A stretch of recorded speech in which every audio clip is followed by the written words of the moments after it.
Virtual Legality is a YouTube video series with audio podcast versions presented as commentary and for education and entertainment purposes only. It does not constitute legal advice and does not create an attorney-client relationship. If you have legal questions about the topics discussed, please consult your own legal counsel. Honestly, you don't want to be taking generic legal advice from a YouTube channel or podcast in any event. On with the show.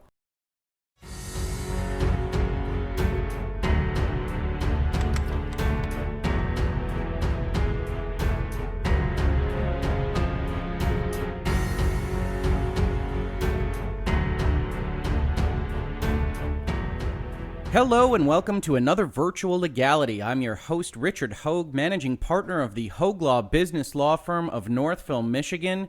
And today, just like everybody expected, in the middle of April 2019, Sony essentially leaked a lot of details about what it is thinking in respect of its next generation console in a magazine article in Wired. And so without further ado, let's start taking a look at that because this is an absolutely fascinating piece, first of all, to just kind of consider what the PlayStation 5 is going to be made up of and why, but also from a business and legal standpoint, exactly what the purpose of messaging from Sony is. We don't usually see the details of a next-generation console presented in this way, in a random article in the middle of April when, by all accounts, we're probably not looking at a PlayStation 5 launch until 2020, and probably late 2020 at that. I have my doubts about that now, just based on what was presented today, and we'll get into those. But it is the first time that I can recall that a presentation of a new console has really gone this way. Generally speaking, they have been done with something like a Nintendo Direct and a commercial or a press conference like Xbox did. Certainly in the mid-generation refreshes, we saw some presentations. We saw the PlayStation Pro presented maybe not that well in a room, in a conference room with some presentations, with some demonstrations about how it was to function. And this isn't that. This is essentially an interview with Mark Cerny, who talks about what the PlayStation 5, which is the assumed name of the next generation console, they don't give it that name in this article, what it's going to look like, what it's going to be, what the basic thrusts of the architecture are aimed at, which obviously could change even from now till next year if it launches in 2020. But to give an impression of what Sony is thinking for what should be in this thing. And there are a couple of things to highlight. Looking at this article from Wired, it's called Exclusive, What to Expect from Sony's Next-Gen PlayStation. And the very first thing we see here is that Mark Cerny would like to get one thing out of the way right now. The video game console that Sony has spent the past 4 years building is no mere upgrade. And I think when we start talking about exactly why Sony is making a statement like this, by allowing this information out, by agreeing to an interview with Wired in this way, we have to kind of discuss exactly what they're trying to achieve. And I think this is one of the items they are trying to achieve, which is it's not a refresh. They looked at what they had done with the PlayStation 4, and from a management perspective, they said, we need to make very clear that people don't think that we're going fully into a kind of iPhone ecosystem where the next system is the next half step up from the last system, and maybe you just hop on when you've got a few hundred spare bucks and it's otherwise all the same. That didn't happen here. What happened here instead was that they talk about this isn't an upgrade. Obviously, you're selling a product. You want to communicate that it's not an upgrade. You want people to buy it. But it does sound like there are certain fundamental changes to the architecture here which are important. And fundamental change is one of the things we see in the next paragraph where they talk about fundamental change in what a game can be is what they're aimed at in PlayStation 5. And we'll get to that in a little bit. I think the biggest item there is in respect of the hard drive, which they are changing to a solid-state drive, as laptop and computer users have been familiar with for some time now. That can massively improve loading times, and certainly in a console environment, you would assume can really improve loading times when developers know exactly what they're aimed at, exactly what piece of architecture and kind of drive they are working with when they are uploading assets or otherwise dealing with computations at the console level. So I do think that is potentially a fundamental game changer for the games that Sony and PlayStation can present. But one of the questions is exactly what Microsoft is thinking, and we are anticipating some kind of announcement, if not a full reveal, at least of this kind of type with light sketching of what the architecture of the next Xbox is going to be at E3 this year, which Sony isn't attending. The other thing they want to communicate is the next item in this article that I've highlighted here, which is that it won't be landing in stores anytime in 2019. So this is an important kind of note from a marketing perspective.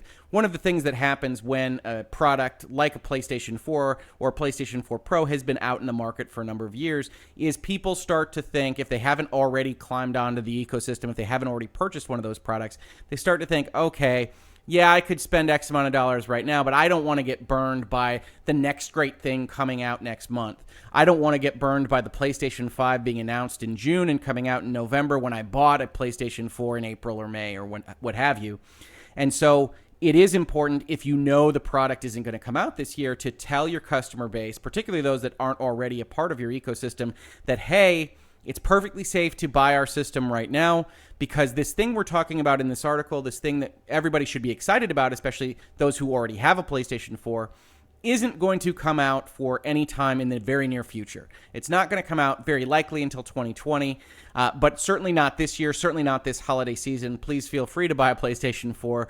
We would love your money. And I think that is communicated. So we've got two concepts right now in the article that they wanted to express. It's not a mere upgrade. It's not a PlayStation 4 Pro jump from PlayStation 4. It's something completely new and makes games possible that weren't possible at the PlayStation 4 level. And also that what we're talking about in this article isn't coming out this year, so please don't stop buying PlayStation 4. We love to sell those things. And I think right at the front of the article, those being the main points of emphasis from Sony, is an important thing to take away as we try to kind of tease out and piece together exactly why Sony would make an announcement of its brand new console environment in this fashion. It also says here that Sony recently accelerated its deployment of dev kits so that game creators will have the time they need to adjust to its capabilities, which means Sony is right now in early 2019 really sending out a lot of the infrastructure to developers that will allow the PlayStation 5 to hopefully thrive. And so they're trying to give a feeling for the timeline that we're in. And Sony just getting those dev kits out now also suggests that the console isn't around the corner. Although whether it comes out in early or late 2020 is one of those things that I have discussed on social media, which we're going to get into. And there is different opinions about that particular type. To get into the kind of hardware components, I am not an expert at technology in this. I just buy the next PlayStation and look at the pretty graphics on my 4K TV, etc. But there are a couple of things here which jump up. They talk about a brand new CPU in the AMD line, and then they also talk about a GPU that's going to support ray tracing, which is one of the new magic phrases, the new magic technologies that you're hearing a lot about in respect of GPUs at the laptop and computer level, and essentially allows these chips and these cards to do some fancy things with lighting, to do some fancy things by being able to essentially mark a light ray, or I believe they can use it for other purposes. That's one of the things that's mentioned here in this article, across multiple locations through multiple materials, and with that computational processing, make things look more realistic. One of the things Cerny says here, which I've highlighted, is another kind of aspect of ray tracing, which I wasn't familiar with before this article, although some people that follow this a little bit more closely might have been. It says if you wanted to run tests to see if the player can hear certain audio sources or if the enemies can hear the player's footsteps, ray tracing is useful for that. It's all the same thing as taking a ray through the environment. So he's saying that, yes, it can make graphics great. It can do all these things that you have seen if you've watched any of these tech demos for computers or laptops. But what you might not be thinking of, because he's an engineer, because he's engineering this new system, is the fact that once you are documenting and computing a ray through an environment, you can have that ray be something other than light. You can do something else with it, and he thinks that's going to improve video games in a tangible way. I don't know whether that will be the case or not, but it's certainly interesting, and I didn't know it before I read this article, and I always appreciate when I learn things from articles that I didn't know before I started reading them. The next item on the hit list for hardware he talks about is 3D audio. And he says this is mostly going to be used for headphone audio. It doesn't require extra horsepower. It can be used through your TV, but you're not really going to feel it necessarily coming from one speaker source in a television. So that'll be interesting to try out with a headphone when the PlayStation 5 comes out. I'm not really a headphone guy. I do have a fairly nice sound system set up for the Xbox and the PlayStation. I don't know whether it will take advantage of this or not. But again, what he's describing really sound to me more like incremental improvements. Absolutely great, what you would expect. It's gonna calculate more teraflops. It's going to be able to do things faster, more strongly, more beautifully. But it's essentially sounding like a PlayStation 4 with a souped-up card environment. It does right now in this article sound like that kind of half step up from the PlayStation 4 to the PlayStation Pro to the PlayStation 5. But one of the things that they really highlight is the SSD. And so they talk about adding a solid-state drive to the PlayStation for the first time and how that's going to massively improve load times. Wired here doesn't really get into the specifics because Sony didn't share the specifics with them, other than to say here, what's built into Sony's next-gen console is something a little more specialized than a standard SSD in a laptop. Which Cerny pointed out can still make him wait between Word and Excel for 15 seconds. So they are going to have something that's custom built, as you would expect for a console, and targeted, tailored for these video game streaming experiences. And so to demonstrate, he put on Spider-Man from Insomniac, and it says here in the article, when Spidey reappears in a totally different spot in Manhattan using the fast travel system in that game, 15 seconds have elapsed on the PlayStation 4 Pro, which is the current strongest PlayStation out in the market. Then Cerny does the same thing on a next-gen dev kit connected to a different TV. So the PlayStation 5 as it exists in its half ethereal form right now. It says the dev kit, an early low-speed version, is concealed in a big silver tower with no visible componentry.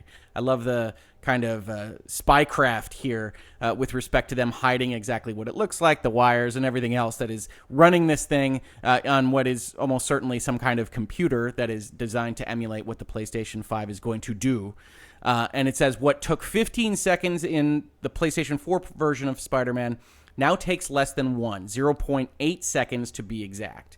And obviously, if you're playing these open world games like I am, if you're playing virtually everything that's really kind of AAA that isn't a battle royale game, you are very familiar with fast travel points. You're very familiar with having to navigate across a large open world in a period of time. It's when I check my Twitter. It's when I answer some work emails, if I otherwise have them to answer during these kinds of things, as well as, Anthem loads, things of that nature.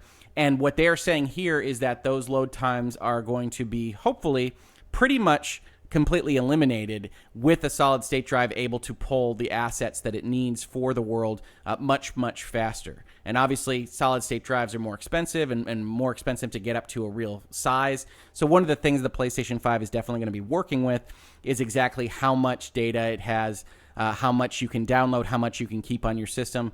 They don't really describe it here. It would surprise me if there isn't a more standard hard drive to go along with a solid-state drive and some kind of ability to switch data between the drives as one does with a laptop or with a computer, where you essentially prioritize the things you want to have very quick access to from the computer, like the operating system or like regularly used applications. It would surprise me if the Sony PlayStation 5 didn't do something along those lines. But if it doesn't, you might have space problems. So it'll be interesting to see what they wind up coming up with for the kind of final look of the use of the solid-state drive. This article also points out what we already know if you follow this channel or if you've discussed this with me on Twitter or elsewhere. Sony's not attending E3 this year, which is one of the reasons I really flagged this and was really thinking about what Sony is even doing in 2019, because it's interesting. They're clearly trying a bunch of different messaging strategies that they haven't in the past. They're not doing anything the standard way. We saw a little while ago a brand new Sony Direct format that really does kind of try to ape Nintendo's approach to directly presenting informational materials on their current ecosystem, on their video games and products in what they call State of Play, which is a cute little name for a Sony Direct. That had its own kind of issues to start out with, but it was the first time that they had tried to do an episode like that, and clearly they are trying to both get information more directly in the hands of the people that they think it would be most useful to get it in the hands of, like consumers on Twitter, like folks that listen to Virtual Legality that are discussing this article on Wired, like the folks that will watch a State of Play and the trailers that come out of that State of Play, rather than spending exorbitant amounts of money on E3, on Tokyo Game Show, on potentially PlayStation Experience. I'm not sure whether that's been confirmed as coming back this year or not. Obviously, it skipped last year, and Sony is just really laying low right now in terms of communications, other than when it wants to put a video on YouTube like State of Play, when it wants to leak an interview about what it's thinking for what is very likely 2020 in a magazine like Wired. And so them skipping E3, which is added at the end of this article as a kind of reminder to what they're doing, is just another data point in trying to figure out exactly what Sony's plan is. And I do think they're trying to get that information more directly. I do think they're trying to cut costs, frankly. And I don't blame them. I don't think that the press conference set up, the rental of a giant location, having an audience brought in, the logistics that are related to that, setting up a church that looks like it's from Last of Us, I don't think that is a terribly useful function for Sony. I don't think that's a terribly useful expenditure of money when you can get this information into people's hands much easier in the modern social media and internet age. But a part of me does become a little bit sad to see it go. I do think that's the way we are headed, because I don't think the E3s of old make a lot of sense. I don't think they get any more attention than you can get with a Nintendo Direct or a Sony Direct or what will probably be eventually a Microsoft Direct. The last thing I wanted to flag here, and they do reference that the PlayStation 5 will be backwards compatible. It's above here. I didn't highlight it. It says, because it's based in part on the PS4's architecture, it will also be backward compatible with games for that console, which was the expectation when the PlayStation 4 moved away from Sony's kind of institutional arrogance, one might say, for the PlayStation 3 and trying to do a lot of weird and different things with the way their processors were set up that really did prevent and prohibit a lot of the backwards compatibility that Microsoft is now having some success getting inroads on by attaching all that backwards compatible software to the Xbox One ecosystem. And I think it was always clear that Sony had built the PlayStation 4 to be a more standardized architecture, to really look to the future and have a PlayStation 5 that, at least architecturally, regardless of what you think of SSD and 3D audio and ray tracing and everything else, at least architecturally would be better and more easily capable of having that backwards compatibility with the PlayStation 4 architecture. So that's not a surprise, although it is a welcome bit of essentially confirmation for what we wanted to see out of the PlayStation 5, and it is going to be a very cool thing to see. If Sony comes out later on, or if Sony comes out later on and says that not only is it backward compatible, but the PlayStation 5 has been built with a certain understanding of the PlayStation 4, and it can do a couple of cool things with the PlayStation 4 games right out of the box. It can clear up some stuff, add resolution, add frame rate, whatever it might do. I think that would be an even better, even greater sales pitch for the PlayStation 5. The last thing in this article is talking about cloud gaming. And this is another kind of data point to why Sony makes a statement like it's making right now. I don't know about you, but I often find myself really thinking of Nintendo and Sony and Microsoft acting in one particular kind of environment and not necessarily competing against phones and computers and other things. And I think that that's becoming less and less the case. The lines are becoming more and more blurred. And one of the things that happened very recently at GDC was Google's announcement of Stadia. We see here the line in the article. It says, Google is leading a charge away from traditional consoles by launching a cloud gaming service, Stadia, later this year. And I did a virtual legality episode on that. You can check it out on this channel. But suffice it to say, it's essentially an entirely different way of presenting a video game environment to potential consumers. It has all of the game running on servers that Google controls, and it streams them to people's laptops or computers or tablets or phones. And what Google was touting there is it does it at a much faster, more powerful rate than the current PlayStation 4 Pros, the current Xbox One X's. I think they said something in the neighborhood of 10.7 teraflops versus 6 and 4, respectively. But PlayStation and Sony is making this announcement, is releasing this interview and these details in the environment, in a world where Google has made that announcement, where we see these kinds of rumors that Walmart is exploring its own streaming service, that other folks are thinking about getting involved in games, that Apple is going to spend $500 million locking up mobile titles for its Apple Arcade feature. And it's in that environment where one of the last things that Sony really wanted to communicate here, I think, was in response not to Microsoft and not to Nintendo, but in response to Google and the streaming tech giants and everything else that makes up this kind of information technology infrastructure, that it is not going to be a streaming solution. It is going to be a console, and it's going to be in your living room. and it's going to sit there, and it's going to be as you remember it from when PlayStation launched in 95. And while there might be a future where they are going to incorporate cloud gaming, cloud services, things that Xbox is already starting to do with their Xbox Live services and their multiple device infrastructure, Sony might, and very well almost certainly does, have plans for their cloud environment.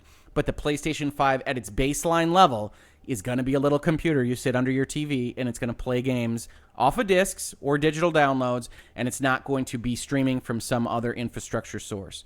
And so I think that's the last major thing that they wanted to communicate. So it's new. It's not the PlayStation 4 Pro or Pro Plus, or however you might otherwise want to derogatorily describe it. It's new. It does new stuff. It's not coming out this year, so feel free to buy your PlayStation 4s. And just in case you're worried that we're going to be all streaming all the time, or we're going to be only digital and we're not going to support discs, we're not that. We're a console just like you used to know it. We are focused on games. We're not going to have the same kind of press conference that Microsoft had when way back in that E3 where they said TV more times than they said games. We're not that. We know what we do. We focus on games, and that's what they wanted to communicate with this. Now, I think that's interesting. I think that's an important message. I think that's a focused message. I think Cerny in particular has always done a good job of focusing the Sony brand, the PlayStation brand, on this since he was given the role of really architecting the PlayStation 4. But in that space, I don't know why it's right now. You know, it's April 16th, 2019. I don't know what the impetus behind that would have been.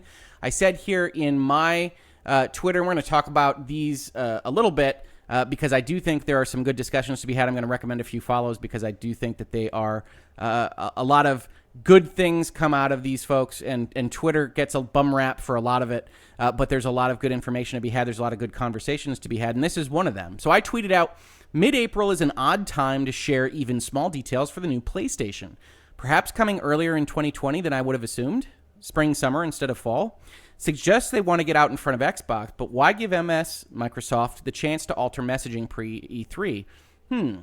And what I want to kind of take apart there are what I'm saying, which is I had always assumed that the PlayStation, and probably the Xbox as well, would launch in the fall or near the holiday of 2020. That just seemed to be where it was aimed at. They came out in 2013.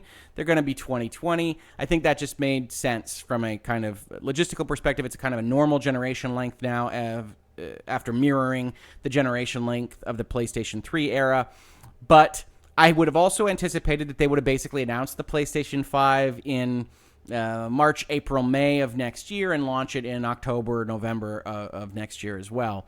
And I don't know what this article does to change that. I say here, is it coming earlier than we assumed? Could it be spring or summer of 2020 instead of the fall? I don't know the answer to that.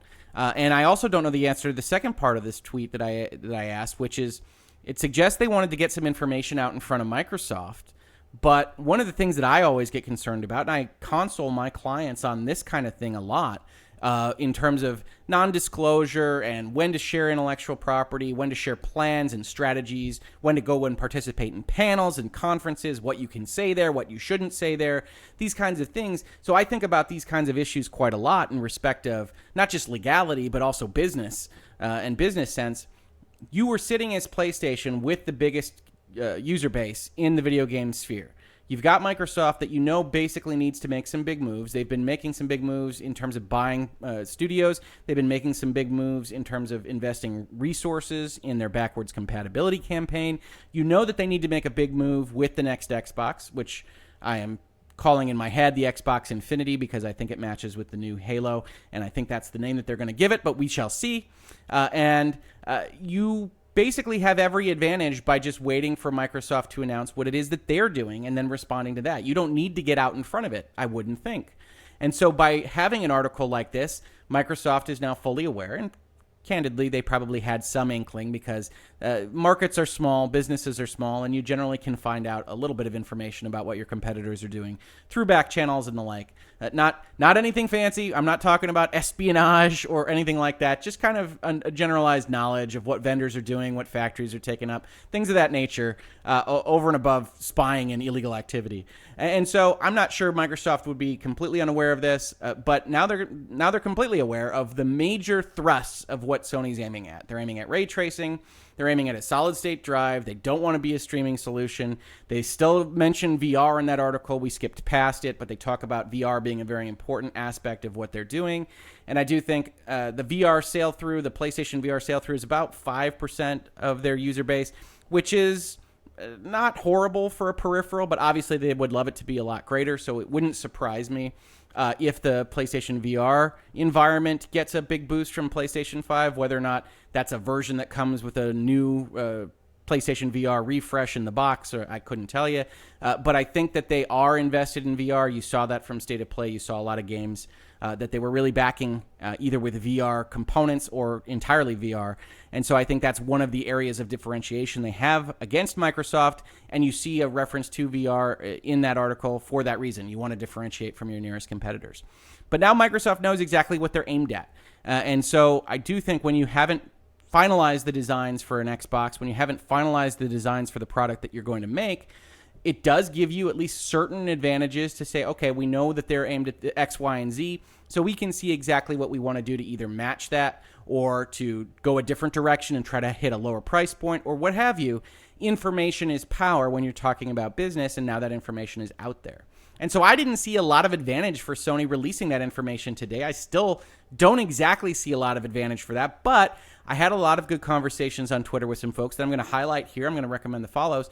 And they brought a couple of different ideas as to why that might be, and I'm going to talk to you about them in this episode because I think some are good and some I don't fully buy. So Dom from Dom's Playing, who does a lot of great work talking about, in particular, a lot of Destiny stuff, but also business and NPD numbers and things that relate to the business of video games. If you follow me, if you follow Virtual Legality, give him a follow on Twitter. He's a really great follow, and he has a lot of interesting things to say, and you can have a lot of good discussions with him about what you're thinking about the market and what you think about the business of video games. He's always willing to jump on there and tell you you're wrong like he does right now. He says to me, curious why it's odd to tease now. The risk that people will delay their purchase to next gen. PS4 is almost at 100 million units. I'd say market saturation is nearly here.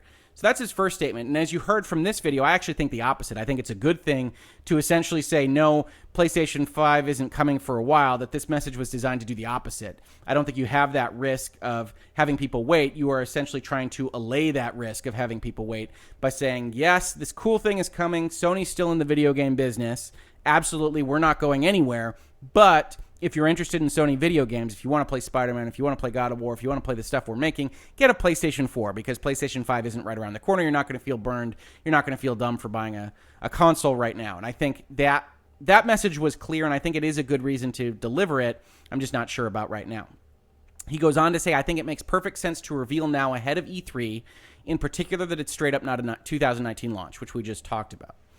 I then respond and say, I think it's odd because in general, I feel it's easier to keep people's attention over no more than about a 1-year window. So I say, what is the purpose of this? Don't wait for 2019 is a good one. We just discussed that, but not unexpected. So why reveal it at all? Still thinking on that. Then he says, I see many reasons. Reveal before its competitor and prior to E3. So that did happen. They did reveal it before its competitor and prior to E3. I don't know what exactly the advantage of that is. I think there are more disadvantages than advantages, but somebody's going to come up with some advantages that I at least like and that I do think are worthy of consideration. Then he says another advantage is say for sure it's not 2019. We talked about that. We agree. Show it's a generational leap. We also talked about that, and I think that does make sense. I didn't put that in my tweet, so I'll give him full credit for that. I do think it's important to establish that this isn't a half-generation step up.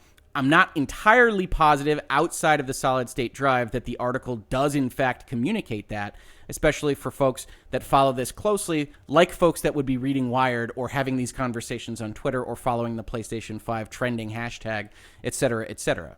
They say inform it's not a standard console, not streaming. That's absolutely true. And give enough to leave people wanting. I'm sure a new console will stay in the consciousness more than a year.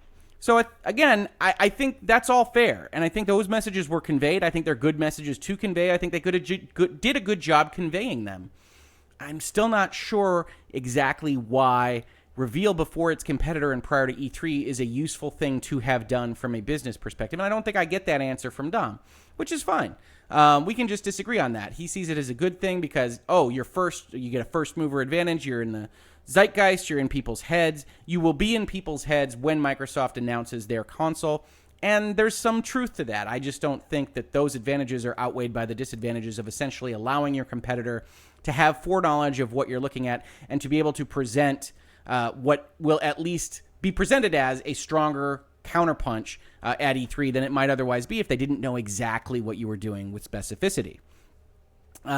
Then we have some discussions with another person, the goddamn DM, who's another good follow, mostly talks about video games, as well as you might imagine, dungeon mastering.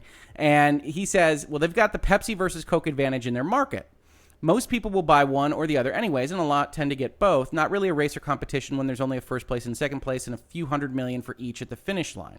Now, I disagree with this, but I understand the concept, which is basically this doesn't matter so much because every winner is going to happen pretty much the same. It's a similar kind of market, and you don't need to worry about it. I think that's fair from a kind of macro perspective. Hey, the next Xbox is going to be a success. The next PlayStation is going to be a success.